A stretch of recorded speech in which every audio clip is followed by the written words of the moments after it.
Connection. I'm getting community prayer and family connection all mixed up tonight. Anyways, I'm here with Pastor Judy. We were just going to do a bit of a recap on your sermon from Sunday. It was an awesome story. I loved it. Thank you. That fellow Donnie, what an experience he had, and Yes, I'm going to bring you his picture so you can see him. that'd be awesome. Yes. But you know, what a testament to first of all your pastor. I think it was Pastor Peterson. Yes, To stop in the middle of the service and Yes. go down and care for this man and Yes. take him and just, what a testimony of how the church is supposed to be. you know, you won't believe this, but I'm going to tell you anyway. But one Sunday night when we were all in the sanctuary, there was a very influential man in the congregation, and that week he had been picked up by the police for prostitution.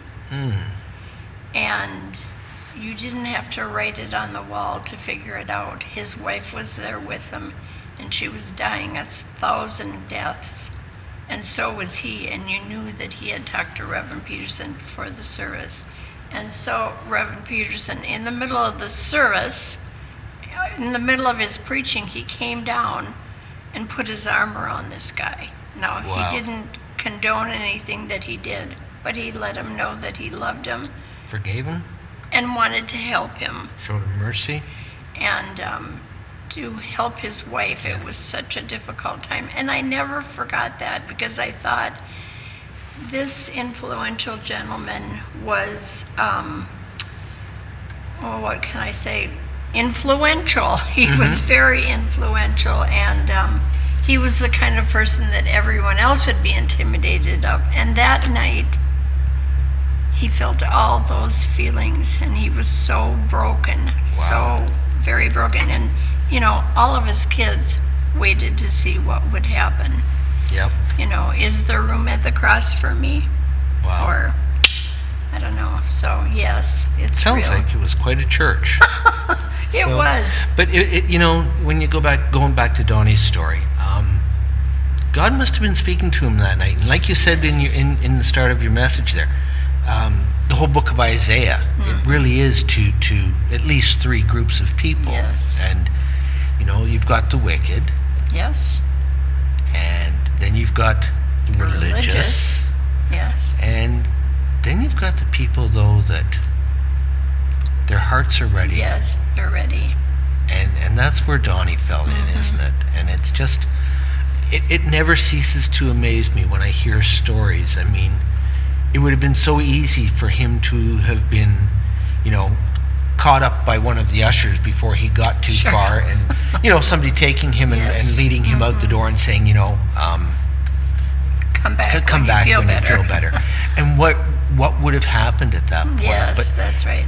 and it shows how God, I think, worked in the hearts of a lot of different people at Yes. that time. First Donnie to bring him there, and then your pastor, Yes. and then all the people that have been around him too. I mean, he got Yes. involved in that quartet. Yes.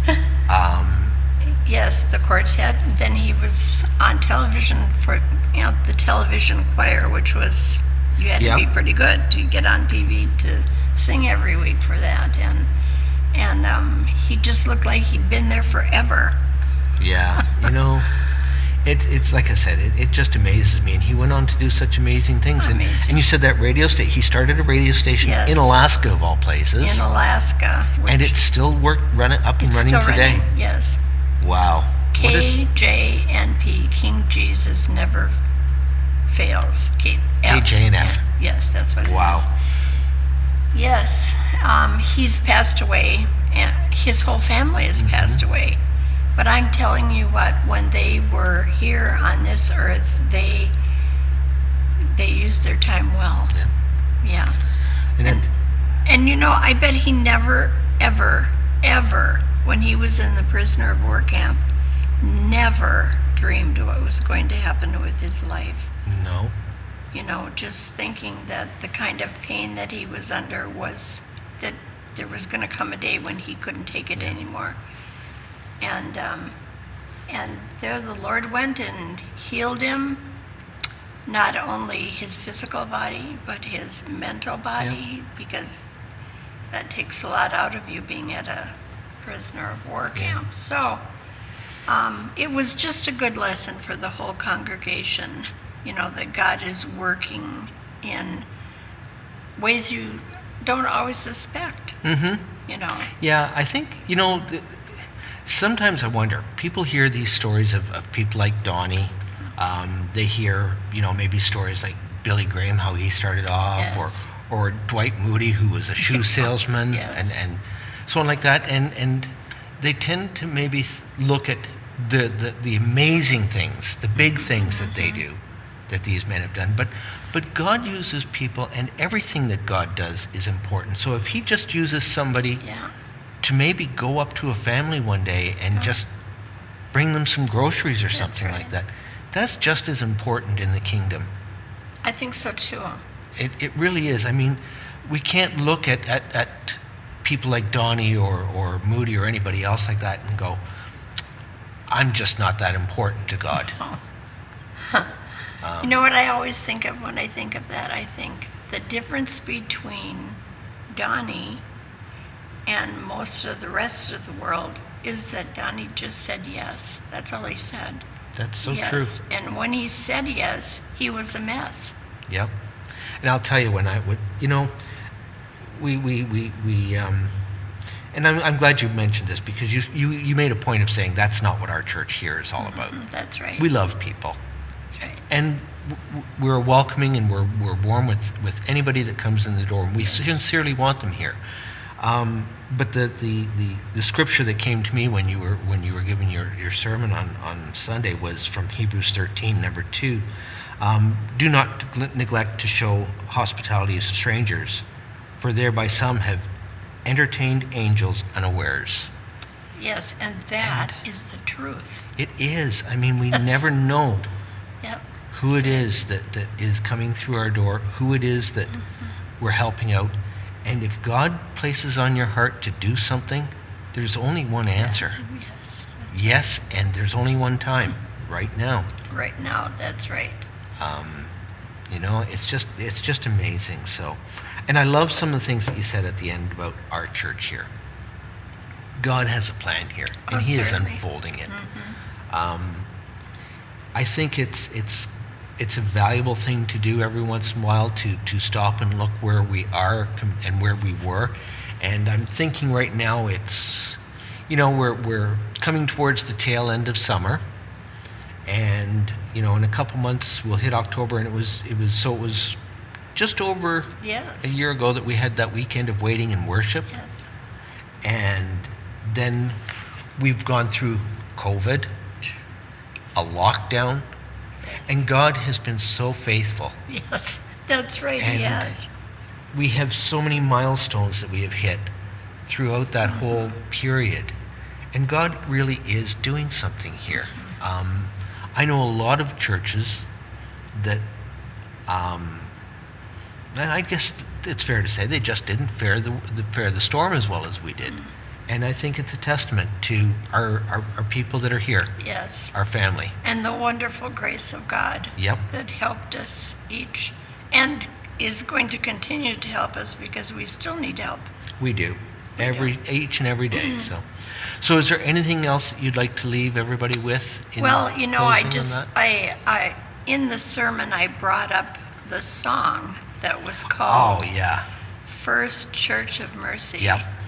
And the last line of the song is, take a seat on the front row of grace. Yep. It's one thing to sing it, it's another thing to live it, and in my life, those are my heroes, people that have endured hardship, have done it the hard way, the long way, and kept on serving God through difficulties and I'm always attracted to people who hang on when it's difficult. And I think God always does that. He always supplies extra grace. extra mercy when we so need it, when we don't even know that we need it. So true. So I enjoyed it. Well, I was so happy to hear that message on Sunday, Thank you. and I hope it was an encouragement to all of you at home. If you didn't get to hear it, please tune in and check out that message, listen to it. Like I said, it was just an encouragement Thank to you. anybody that may think that they're not going to be used by God, or anybody that thinks that there's not enough grace, Yeah. not enough mercy. What a testament. So. Yes. Yes. But there are some things that I do want to talk to you about at Yes. home. Some things that are coming up that we want to let you know about. First of all, Thursday night this week Thursday is night. community prayer again. Now, this started out a long time ago. The guys, our men's group, started gathering for prayer. It grew, and one night somebody showed up, and we felt God saying, I want you to include others. So we had opened it up to other churches, and a couple of guys had come out from other churches, and then it was a lady who's involved with the Revive Alive came out Yeah. one night, and God went, okay, now you're going to open this up even more, and it's going to be a couple nights a week. And we did that, and after the last one, it was just like, I just think God is happy that the fact that his kids are getting together, regardless of what church we belong to, regardless of what denomination we belong to, or anything else like that. We're getting together in his name as a public testimony to him in the park, and we're just pouring our hearts out for the community there. So Amen. that is Thursday nights at 7 p.m. at Train Park. I did mention the lady who came out for about the revival night. So August 20th, 21st, and 22nd in Hinckley. It's the Revive Alive conference. There's going to be some speakers. There's going to be some worship music. It's going to be a really awesome weekend. We Yeah. are praying for the Spirit of God just to flow out of that place and to cover the communities up here and to see a real move of God. And up where here. do they go? It's in the park. Excuse me. It's on our website, but I don't know Hinckley that well. I can't remember the name of the park. It's where the bench. Westside Park. Westside Park. Okay, so Westside Park. It's There's the a bench park. shell there and everything. And let's face it, Hinckley's not that big. You'll No, find it. you'll find it. So hopefully all you have to do is follow the crowd. That's right. So, a couple of other things though. Friday night, the 27th, will be Friday Night Fire. This month, they are holding Friday Night Fire outdoors in the park, across from where Friday Night Fire is usually held. Yes. And imagine that. They're going to have Imagine that. worship music and the word brought by Doc out in public in the park. Love it. God's got something to do with parks this year, I think. Yes, I it think seems so. like. Anyways, keep that date in mind. That's the 27th. And lastly, we've got The Chosen. It's a 8-part, well, actually it's 16-part. It's season 1, season 2. There's 8 shows in each. It's an amazing show on the life of Christ. We are going to be showing that starting sometime in September. We haven't got everything worked out yet as far as the date and details and everything else like that, but stay tuned, because if you haven't watched The Chosen, you're going to want to join us for that. And if you have watched The Chosen, you're going to want to join us for that. So I've seen it about 4 times because I keep introducing people to it, new people. So, and one last thing, women's Bible study. Yes. I know you have an amazing time. We had a great time today. Tuesday mornings. 10 What time? o'clock. 10 o'clock. You need to be here if at all possible. These women, I hear about it from you all the time. These ladies are on fire. Yeah, and they are. they have a great time. Yes. And I guess maybe they, You know, here's a secret. Women need other women. just like men need other men. That's right. Yep.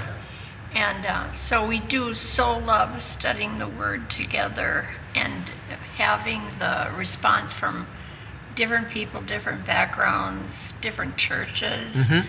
I think that's so healthy.